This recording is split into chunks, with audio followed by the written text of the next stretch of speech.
Jain class 12। आज हम बात कर रहे हैं एक्सपेरिमेंट की और एक्सपेरिमेंट नंबर 1 की बात कर लेते हैं। इसमें लिखा हुआ है एम इसका है टू डिटरमाइन द रेजिस्टेंस पर centimetre of a given wire bye plotting a graph of potential difference versus current. बेटा हमें पहला एक्सपेरिमेंट यही करना है कि किसी भी वी और आई यानी कि वोल्टेज और करंट, यानी कि करंट मिलता है हमें अमीटर से, करंट मिलता है हमें एक अमीटर उठा देना। तो बेटा हमें करंट मिलता है इससे, इस डिवाइस से, और इस डिवाइस का नाम है अमीटर, ठीक है ना।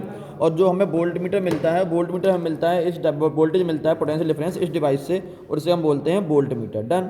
तो हमें सबसे पहले क्या करना है, टू डिटरमाइन द रेजिस्टेंस पर centimetre of a given wire bye plotting the graph of potential difference versus current. अब बेटा इसमें क्या क्या हमें अपटस चाहिए। अपटस में सबसे पहले चाहिए अननोन रेजिस्टेंस वायर। एक अननोन रेजिस्टेंस वायर देना भैया, अननोन रेजिस्टेंस वायर, कोई भी रेजिस्टेंस वायर भर दो मुझे, निकाल लाओ, उसमें निकाल लाओ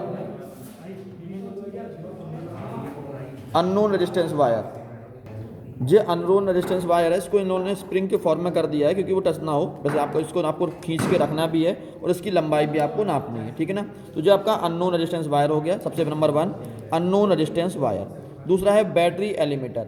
बेटा बैटरी एलिमेटर मैं आपको दिखा देता हूँ कि ये बैटरी एलिमेटर है। ये आपके पास एक बैटरी एलिमेटर लगा हुआ है, कहाँ पर, इसे हम बोलते हैं बैटरी एलिमेटर। ये आपका लिखा हुआ है वो बैटरी एलिमेटर, इसे हम बोलते हैं बैटरी एलिमेटर, ठीक है ना। नेक्स्ट नंबर पर आपका लिखा हुआ है वोल्ट मीटर। वोल्ट मीटर समझा ही चुका हूँ किसे बोलते हैं हम लोग। वोल्ट मीटर क्या है हमारे पास, सर ये वोल्ट मीटर है, ठीक है ना, this is a volt meter. Next हमारे पास होता है अमीटर। अमीटर ये हमारे पास है, ठीक है ना। वन वे की, वन वे की हमारे पास, ये हमारी वन वे की, इसे आप बोलते हैं वन वे की। कहाँ पर पहुँच गए हम लोग, वन वे की तक पहुँच गए, ठीक है ना। मीटर समझा दिया, वोल्ट मीटर समझा दिया। देन आफ्टर होता है आपका रियोस्टेट। बेटा रियोस्टेट का काम होता है वेरिएबल रेजिस्टेंस। ये आपके पास रियोस्टेट है, दिख रहा है ना रियोस्टेट, इसका वेरिएबल रेजिस्टेंस का काम होता है। तो वेरिएबल इसको हम करना कर सकते हैं, ठीक है ना, this is a variable resistance, ठीक है ना। हटाओ। नेक्स्ट है कनेक्टिंग वायर। बेटा जो आपको वाइट वाइट दिख रहा है ना, दी ज़्यादा कनेक्टिंग वायर्स, ठीक है। और सैंड पेपर, यदि कहीं पर भी इसको साफ करना हो तो आप बताओ, उसे रेतमाल बोलते हैं, उसे हम बोलते हैं सैंड पेपर। तो अपटस रिक्वायर्ड आपके समझ में आ गए। नेक्स्ट आते हैं आपके पास थ्योरी और फॉर्मूला। थ्योरी और फॉर्मूला क्या है उसका, वो भी देख लेते हैं। Ohm's law state that the temperature of a conductor is keep constant. यदि किसी भी कंडक्टर वायर का टेम्परेचर कांस्टेंट कर दिया जाए, the current flowing through the conductor is directly proportional to the potential difference. बहने वाला करंट किसके इक्वल होगा, डायरेक्टली प्रोपोर्शनल होगा पोटेंशियल डिफरेंस के इक्वल होगा, ठीक है ना। If I denote the current flowing through a conductor, यदि आई करंट है आपका और वी है potential difference across the ends of a conductor, then Ohm's law directly कहता है I directly proportional to V और V directly proportional to I. V upon I एक constant, और हम बोलते हैं resistance. This constant is known as resistance of the conductor and its SI unit is ohm. Done बेटा, इतनी तो काम अपने समझ में आ गया। देन आपको क्या लिखना है आपको फाइल में, देन आपको फाइल में लिखना है बेटा सर्किट डायग्राम बनाना है। सर्किट डायग्राम मैं आपको दिखा देता हूँ बना के, this is circuit diagram. Done. हाँ, इससे पहले आपको समझ में एक चीज़ और समझानी है कि यदि हमें बेटा देखना, for a wire uniform cross section, किसमें लिखना है, थ्योरी में ही लिखना है। Cross section, the resistance of a wire depends upon the following factors. Number 1 length of the wire, number 2 cross section area of wire, number 3 nature of the material, number 4 temperature of a conductor. The graph plot between the V and I we should get, क्या हमें मिलता है, हमें एक straight line मिलता है। अब देखो आप पढ़ चुके हैं V equal to I R. V क्या होता है आपका, वोल्टेज होता है। करंट क्या होता है, क्या होता है, आई होता है, ठीक है ना। तो यदि हम इसका ग्राफ बनाएंगे तो स्ट्रेट लाइन मिलेगा, और स्ट्रेट लाइन में यदि आपको होता है स्लोप किसके इक्वल होगा, 1/r, या फिर हम अगले वर्ड्स में कह सकते हैं 1/r इक्वल टू क्या होता है, कैपिटल जी। सबको पता है क्या बोलते हैं उसको हम लोग, conductivity, this is conductance, sorry conductance होगा, जी इक्वल टू कंडक्टेंस।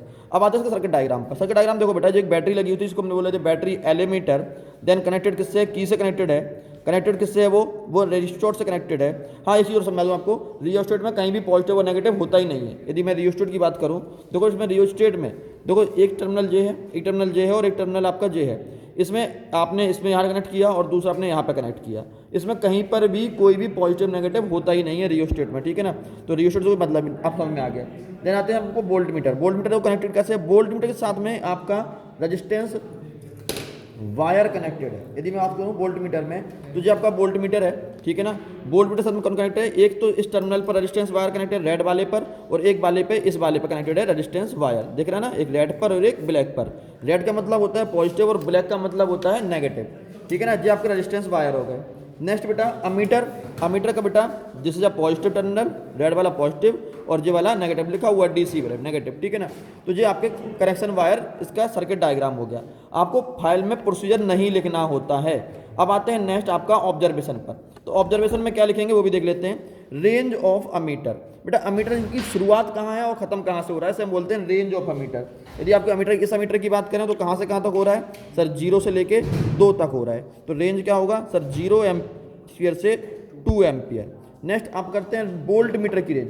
तो वोल्ट मीटर, यदि इस वोल्ट मीटर की बात करें तो इस वोल्ट मीटर में कितना है सर, देखो शुरुआत कितनी है 0 और खत्म कहाँ पर हो रहा है 3 पर खत्म, 3 पर खत्म होता है। लेकिन अभी मैं एक्सपेरिमेंट करूंगा उस पर 0 से लेके 5 है, तो मैं लिख देता हूँ रेंज ऑफ वोल्ट मीटर कितनी है, 0 से लेके 5 होगा, क्योंकि मेरे जिस पे मैं एक्सपेरिमेंट कर रहा हूँ उसकी कितनी रेंज है, उसकी रेंज है आपकी, उसकी रेंज है बेटा 0 से लेके 5। देखो सबको दिख रहा है कितनी है बेटा, 0 to 5 दिख रहा है, 5 इसलिए ऐसा है। डन, चलो भाई इतनी बात आपकी समझ में आ गई। नेक्स्ट आपका बेटा least count of ammeter. Least count कैसे निकलता है बेटा, एक खाने का कितना वैल्यू है। बेटा एक खाने का लीस्ट काउंट यदि हम बात करें इस पर, तो बेटा अमीटर का लीस्ट काउंट यहाँ पे देखना बेटा, लीस्ट काउंट कितना होगा 0 से लेके 5, 0.5, 10। जहाँ पर 1 है, सिंपल सर्किट बता रहा हूँ, जहाँ पे 1 है आपके पास, 1 को इक्वल नंबर से डिवाइड कर दो, बस शॉर्ट ट्रिक ही समझ लो। 1 नंबर कितने 20, तो 1/20 कितने होते हैं 0.05। तो इसका लीस्ट काउंट कितना हो जाएगा बेटा 0.05 लीस्ट काउंट हो गया। Least count of volt meter कितना होगा भाई, सेम काम वही करना है, यानी क्या करना है देखो बेटा, इसमें ये आपका वोल्ट मीटर है 1 है, ये आपका 1 कहाँ पर है सर, ये 1 है, और 1 में ये हम बात करें कितने का डिवाइड करें, कितने इक्वल इंटरवल है, 10 इक्वल इंटरवल है, तो 10 का डिवाइड कर देते हैं 1 में, तो क्या होगा 10 इक्वल इंटरवल है और डिवाइड कर देंगे तो क्या निकलेगा, हाँ जी। तो बेटा अपने पास क्या है, वोल्ट लीस्ट काउंट ऑफ, हमारे पास वोल्ट मीटर का आ गया। अब आते हैं least count of metre scale. Metre scale की लीस्ट काउंट कितना होता है सर, ये मीटर में गिवन है, और मीटर में कितना, मीटर काउंट में कितना हो गया सर 100 सेंटीमीटर का होता है। 100 सेंटीमीटर कितना बात करें तो 1 मिलीमीटर, तो यदि हम बात करें तो कितना होगा 1 मिलीमीटर आपका लीस्ट काउंट हो गया मीटर स्केल का।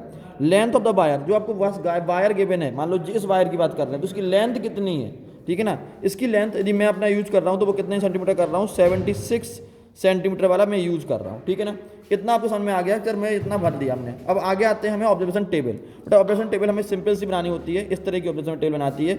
एक तरफ होता है सीरियल नंबर, एक तरफ होता है वोल्टेज, और एक तरफ होता है हमारे पास करंट आई, ठीक है ना। वोल्टेज और करंट हमारे पास होते हैं। अब हमें डिफरेंट वैल्यू ऑफ वोल्टेज पर डिफरेंट वैल्यू ऑफ करंट की वैल्यू चाहिए होती है, फिर हम निकालेंगे ग्राफ, कैलकुलेशन और रिजल्ट, ठीक है ना। देखते हैं क्या निकल के आता है, ठीक है। चलो बेटा इसके बाद हम इसको सर्किट डायग्राम में पूरा कर रहा हूँ, फिर आपको मैं दिखाता हूँ कैसे काम करना है इसका, ठीक है। हाँ बेटा, तो हम बात कर रहे थे ऑब्जर्वेशन टेबल की। अब देखो कनेक्शन कैसे कर रखा है, देखो हमने सबसे पहले लिखा बैटरी एलिमीटर लिया, बैटरी एलिमीटर से कनेक्ट किया सर, रियोस्टेट से कनेक्ट कर दिया बैटरी एलिमीटर को, ठीक है ना। प्लग ऑफ कर लेते हैं क्योंकि वायर गर्म हो जाएगा, आपका रेजिस्टेंस वायर गर्म हो जाएगा। बैटरी एलिमीटर को से कनेक्ट किया सर, एक 1 वे की से कनेक्ट कर दीजिए, 1 वे की है, 1 वे की को किससे कनेक्ट किया, पॉजिटिव टर्मिनल ऑफ अमीटर से, और अमीटर को से कनेक्ट किया हमने, अमीटर को कनेक्ट कर दिया, क्या ऑफ है पॉजिटिव क्या चालू, ठीक है। अमीटर को से कनेक्ट किया हमने, अमीटर हमने कनेक्ट कर दिया वोल्ट मीटर से, और वोल्ट मीटर के साथ में पैरेलल में हमने लगा दिया एक रेजिस्टेंस वायर, और फिर वोल्ट मीटर को कनेक्ट कर दिया किससे, बैटरी एलिमीटर से, ठीक है ना। अब हमें लेनी है रीडिंग। रीडिंग समझ में आ गई आपको, रीडिंग में क्या करना है, सबसे पहले हमें 0 इस पर वोल्ट मीटर की रीडिंग डिफरेंट लेनी है। सबसे पहले हम देखेंगे वोल्ट मीटर कितनी 0.5, फिर 1, 1.5, 2 और 2.5, 5 से हमारा काम हो जाएगा, और 5 से हम ग्राफ बना लेंगे, ठीक है ना। चलिए भाई हम ऑन करते हैं। सबसे पहले देखो हमने क्या किया, इसकी हेल्प से, देखो मैं इसको आगे बढ़ा रहा हूँ, उठा रहा हूँ, इसकी हेल्प से, रियोस्टेट की हेल्प से हमने अपना वोल्ट मीटर सेट कर लिया 0.5 पर। तो हमारा वोल्ट मीटर की रीडिंग पहली कितनी आ गई सर, पहली रीडिंग आपकी आ गई 0.5 वोल्ट। अब अमीटर की रीडिंग कितनी है बेटा, अमीटर की रीडिंग देखो कितना है, अभी आपको काउंट करने नहीं समझ में आ रही, तो कितना देख रहे हो 5, तो लेट्स सी कितने पर है 5, और एक और अभी आगे बढ़ा है 6 पर है, यानी कि 6 इंटू लीस्ट काउंट का मल्टीप्लाई कर देंगे, तो लीस्ट काउंट कितना इसका 0.05 इंटू 6, तो कितना हो गया 0.3 हो गया, 0.30, यानी कि अमीटर की रीडिंग कितनी आ गई 0.30 एम्पियर। चलो फिर मैं आपको चेक भी करा दूंगा यहाँ पर कि वैल्यू कितनी आएगी। यदि हम इसके बात करें V equal to I R, तो R इक्वल टू क्या होता है सर, R इक्वल टू होता है V equal to I R, V equal to I R पढ़ चुके हैं ऑलरेडी, तो R इक्वल टू क्या हो जाएगा V upon I, R equal to V upon I, और V अपॉन आई के लिए हम आपकी यहाँ पे R की वैल्यू निकालें तो कितनी निकलेगी आपकी आर की वैल्यू निकलेगी 1.6 निकलेगी। कितनी निकलेगी? 1.6 ओम निकल आई। हमने पहली रीडिंग हमारी आ गई कितने पर सर? 0.5 वोल्ट पर। अब इसको हम बार बार निकाल देते हैं। क्यों निकालते हैं? क्योंकि हमारा वायर हो जाएगा, हीट हो जाएगा और रेजिस्टेंस पक्का चेंज हो जाएगा। तो पता है कि रेजिस्टेंस हमें सेम रखना है, चेंज नहीं करने हैं, ठीक है ना। दूसरा काम क्या करें, फिर हम उसको ऑन करते हैं। अब हम किसने पे ले जाएंगे अपने वोल्ट मीटर की नीडल को? सर 1 पर ले जाएंगे। आप 1 पे ले जाते हैं बेटा, देखो मैं 1 पे ले जा रहा हूँ धीरे, देखो 1 पे जा रही है, बिल्कुल 1 पे जाएगी जी, हमारा 1 पे आ गया। वोल्ट मीटर की रीडिंग कितनी होगी हमारी? 1 पे होगी। नीडल देखो कितने पे? 1 पर आ गई। 1 पर रेड नीडल आपको 1 पे दिख रही है। तो अब वोल्ट मीटर की रीडिंग में लिख रहा हूँ 1 volt, 1.0 volt. Circuit diagram change नहीं करना है आपको। अब देखो इसकी रीडिंग कितनी आ रही है? इसकी रीडिंग आ रही है बेटा 10, यानी 0.5 से थोड़ा सा आगे आ रही है। अब इसकी एक्चुअल वैल्यू कितनी है? तो हम वही काम कर लेते हैं पुराना वाला तरीका अपना कि लीस्ट काउंट 0.05 इंटू कितने मैच कर रहे हैं? 12 मैच कर रहे हैं। देखो 10 तो ये हो ही गए होंगे, यहाँ से लेकर तक 12 10 हो गए और आगे कितने 2 और 12 हो गए, तो कितने 12 इंटरवल हो गए। तो कितनी हो गई आपकी वैल्यू? 0.60 एम्पियर, ठीक है ना। ये आपकी सेकंड वैल्यू निकल आई। अब फिर स्विच ऑफ कर लेते हैं और मैं कैलकुलेशन कर लेते हैं। कैलकुलेशन में क्या कितनी निकलेगी हमारी? ये भी हमारा कितना निकलेगा? 1 अपॉन V अपॉन आई। V अपॉन आई देखो बेटा, वोल्ट की कितनी 1 और आई की कितनी वैल्यू है? 6। वैल्यू कितनी आ जाएगी? 1 अपॉन 6। 1 अपॉन 6 की वैल्यू कितनी होती है?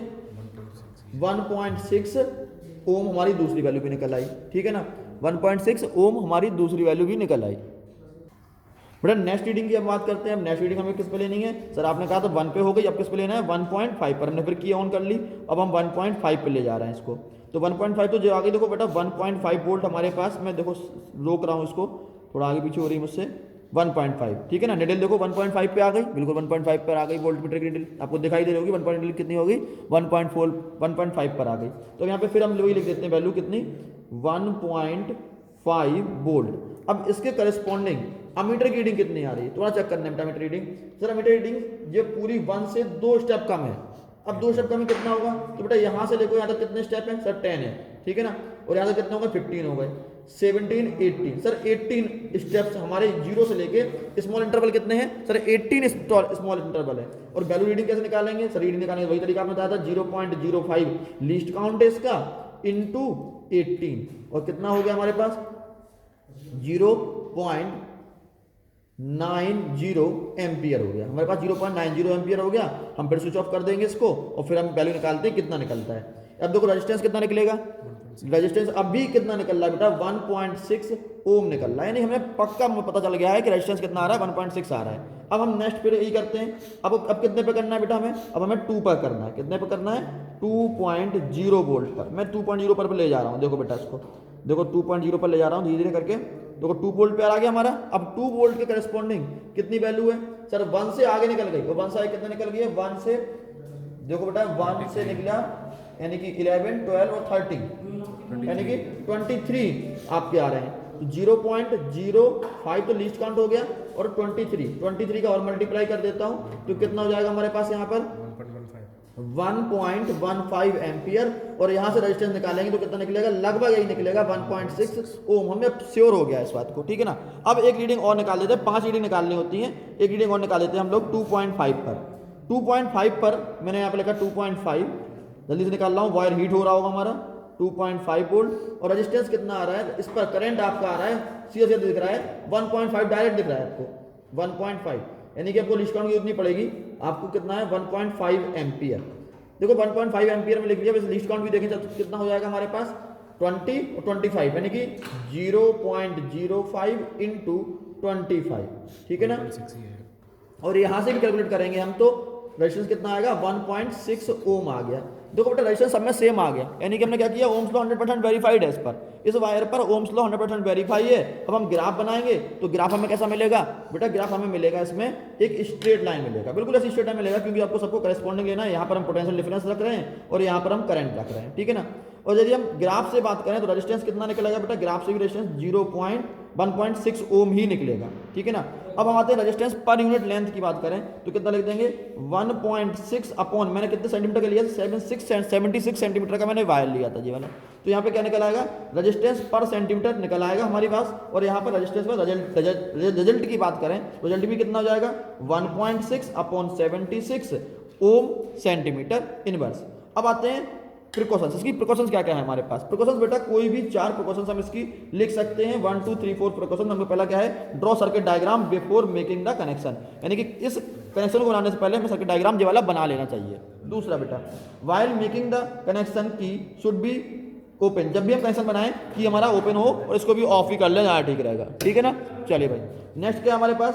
Clean the ends. बेटा वायर के एंड्स को क्लीन करना, मैंने बताया सैंड पेपर से क्लीन करना है, सैंड पेपर से सबको क्लीन कर देंगे। ठीक है ना? और लास्ट आप लिखिए ऑल द कनेक्शन की शुड बी टाइट, सभी टाइट हो, ढीली मिली ना हो कि हिलाने पर वो हट जाए कनेक्शन उनका। ठीक है ना?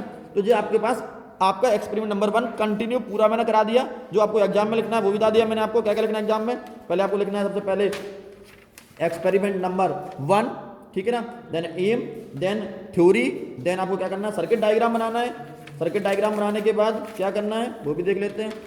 सर्किट डायग्राम बनाया, प्रोसीजर नहीं लिखा जाता है। फिर आपको ऑब्जर्वेशन टेबल की बात करें तो ऑब्जर्वेशन, पहले ऑब्जर्वेशन लिखेंगे ये वाला, फिर ऑब्जर्वेशन टेबल बनाएंगे जो मैंने आपको सामने बनाई दी है, ग्राफ आप चिपकाएंगे, कैलकुलेशन मैंने आपके सामने कर ही दी है, रिजल्ट आपका आ गया और प्रिकॉशंस आपके आ गए। बस ये आपका फर्स्ट एक्सपेरिमेंट डन हो गया। ठीक है ना? चलते हैं नेक्स्ट वीडियो में, तब तक मिलते हैं नेक्स्ट। मैं आपका टीचर हरवंश चौहान, मिलते हैं नेक्स्ट वीडियो में। गुड बाय बेटा।